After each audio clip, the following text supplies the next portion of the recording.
Assalamualaikum warahmatullahi wabarakatuh. Para mahasiswa pengambil mata kuliah pembelajaran terpadu, bertemu lagi dengan saya, Ibu Rokayah, yang akan membawakan materi yang melanjutkan pertemuan kita kemarin. Ya, untuk mempersingkat waktu, Ibu akan share screen ya materi lanjutan kita kemarin, ya, dimana kemarin Anda sudah menyimak ya, bahkan kita diskusikan tentang konsep dasar pembelajaran terpadu secara umum ya. Akan tetapi kemarin ada kelas yang memang tidak lanjut ya, karena ada kendala teknis begitu ya. Nah, kita lanjutkan ya para mahasiswa. Hakikat pembelajaran terpadu ini kita ambil tema umumnya ya, di mana ketika Anda sudah mempelajari dan bersama-sama menyimak tentang hakikat pembelajaran terpadu ini, Anda nanti mampu memahami ya apa latar belakang pembelajaran terpadu, kemudian apa rasionalisasinya, kemudian dasarnya juga. Dan ini yang kita Ibu katakan bahwa pembelajaran terpadu nanti berbasis kurikulum merdeka atau kurikulum yang sedang berjalan saat ini, yaitu kurikulum terbaru ya. Oleh karena itu Ibu menyebutnya karakteristik perkembangan sebagai perbedaan kemampuan. Nanti ini ada sesinya ya, ini karakteristik perkembangan sebagai perbedaan kemampuan anak. Ini nanti larinya ke pembelajaran yang berdiferensiasi begitu ya. Tetapi sebelum ke sana ya, Anda kemarin sudah menyimak, kita bersama sudah berdiskusi ya, apa latar belakang perlunya pembelajaran terpadu. Ya, sekarang kita lanjutkan. Kalau begitu, apa sih rasionalisasi ini ya? Saya sudah mencoba di sini menuliskan ya. Coba Anda lihat rasionalisasi ini ya, bahwa kemampuan dasar itu penting sekali ya, tertanam di tingkat sekolah dasar. Ya, ingat ini penting ya, kemampuan dasar ini. Ya, kemudian pada perkembangan, tetapi pada perkembangannya anak sekolah dasar memang pada dasarnya senang bermain gitu ya, dan rasa ingin tahunya besar ya, akan tetapi memang mereka mudah terpengaruh oleh lingkungan.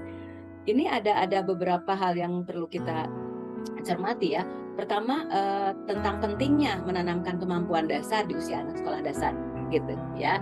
Kemudian dalam perkembangannya anak pada dasarnya usia SD itu pertama senang bermain ya, kemudian rasa ingin tahunya besar ya, akan tetapi memang lingkungan ini berpengaruh terhadap perkembangannya dia ya. Nah, dari sini kita bisa melihat bagaimana peran seorang pendidik ya, dalam hal ini guru ya, bagaimana harus menyuguhkan pembelajaran yang bisa mewadahi yang tadi kita katakan ini ya, bagaimana kita meletakkan kemampuan dasar di tingkat sekolah dasar ini ya, sambil tetap berbasis kepada bermain, belajar gitu ya. Kemudian bagaimana kita mengakomodasi rasa ingin tahunya yang besar, dan juga bagaimana kita memberikan pengaruh ya yang optimal ya, pengaruh positif terhadap optimalisasi perkembangan mereka gitu ya. Oleh karena itu ya, atas dasar yang barusan kita jelaskan ya, maka pembelajaran tematik terpadu ya merupakan salah satu strategi pelajaran yang tepat ya. Kenapa? Karena melibatkan beberapa mata pelajaran untuk memberikan pengalaman yang bermakna. Kita buktikan nanti beberapa mata pelajaran ketika dilibatkan menjadi satu, maka akan memberikan pengalaman yang bermakna. Nanti kita akan coba ya, hipotesa tersebut akan dibuktikan di perencanaan yang akan kita buat. Kemudian bagaimana kita memahami praktik-praktik pembelajaran terpadu itu sendiri, dan bagaimana kita hasilnya, atau berdasarkan empiris ya, bahwa pembelajaran terpadu ini memang mengakomodasi pembelajaran yang berbasis pengalaman anak sehari-hari begitu ya, sehingga pembelajaran itu bermakna begitu ya. Ini rasionalisasinya. Sekarang apa sih dasarnya dari pembelajaran tematik terpadu tersebut ya? Di sini ada dasarnya ya, bahwa pendidikan nasional itu kan berakar dari falsafah bangsa kita ya, yaitu Pancasila dan Undang-Undang Dasar 1945. Coba Ibu kecilkan dulu ya. Oke. Ini pendidikan nasional kita itu ya berakarkan pada kebudayaan bangsa Indonesia ya, yang berdasarkan pada Pancasila sebagai falsafah bangsa Indonesia ya, dan juga Undang-Undang Dasar 1945.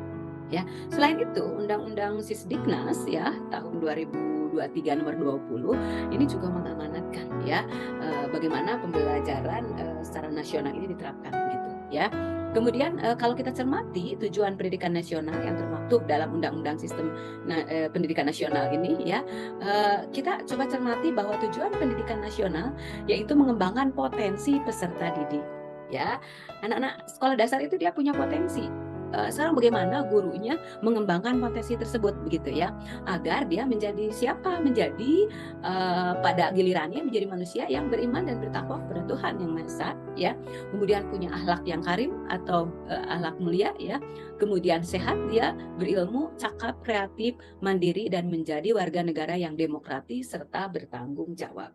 Ya, coba Anda cermati, kita menjadi seorang pendidik itu akan mencetak manusia yang seperti ini, gitu ya. Maka berbagai strategi dilakukan untuk mencapai tujuan pendidikan secara nasional ini, gitu ya. Salah satunya bagaimana strategi pembelajaran terpadu ini atau tematik ini bisa memberikan jalan, ya, atau merupakan sebuah strategi yang memang efektif nanti untuk mencapai tujuan ini, gitu ya.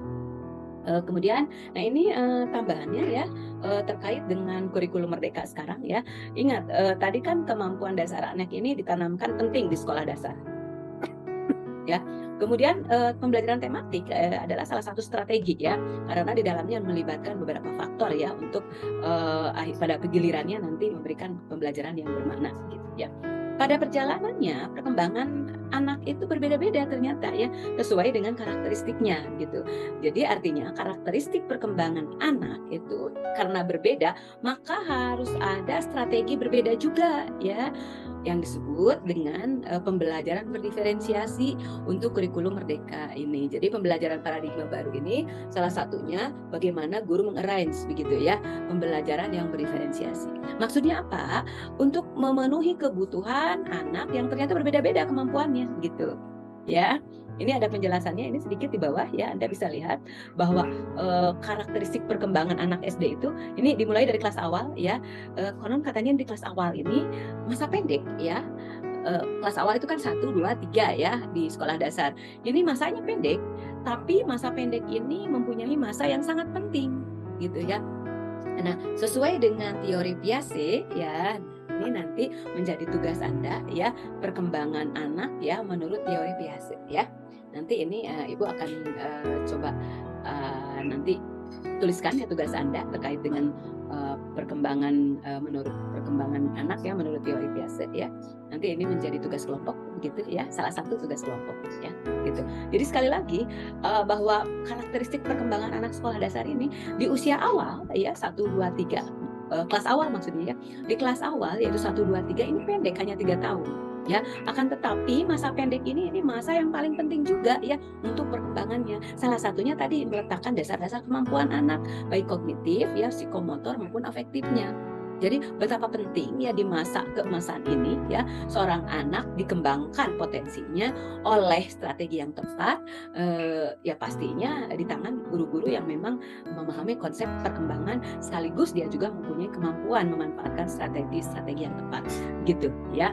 Nah, terkait dengan perkembangan anak SD yang tadi kita katakan bahwa perbedaan kemampuan anak itu ternyata mempunyai perbedaan, gitu ya, tergantung kepada bawaannya masing-masing dan juga lingkungannya masing-masing, begitu berpengaruh terhadap perkembangan anak, ya.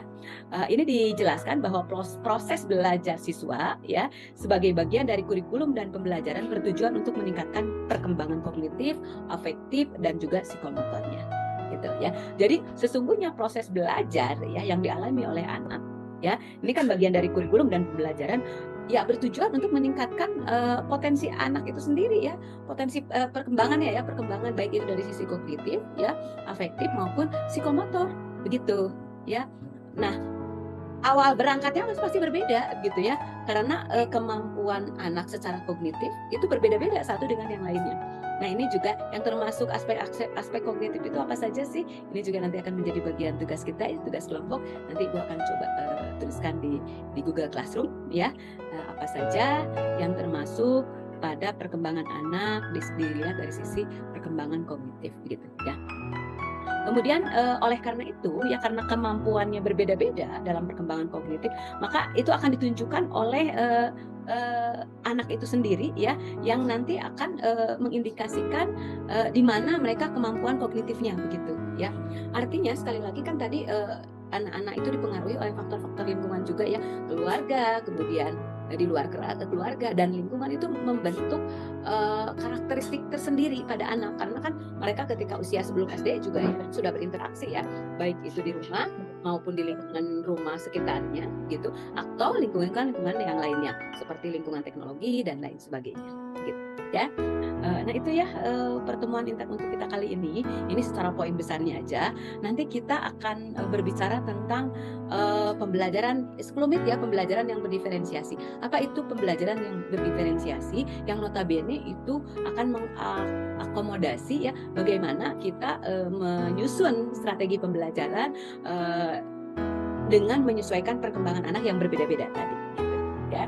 Di sini sudah terlihat bahwa tugas kita sebagai guru ya, tugas nanti Anda sebagai guru ya, bahwa Anda nanti sebagai pengembang kurikulum ya akan membantu perkembangan anak ya, ketiga komponen tersebut tadi, afektif, kognitif dan juga psikomotor begitu ya.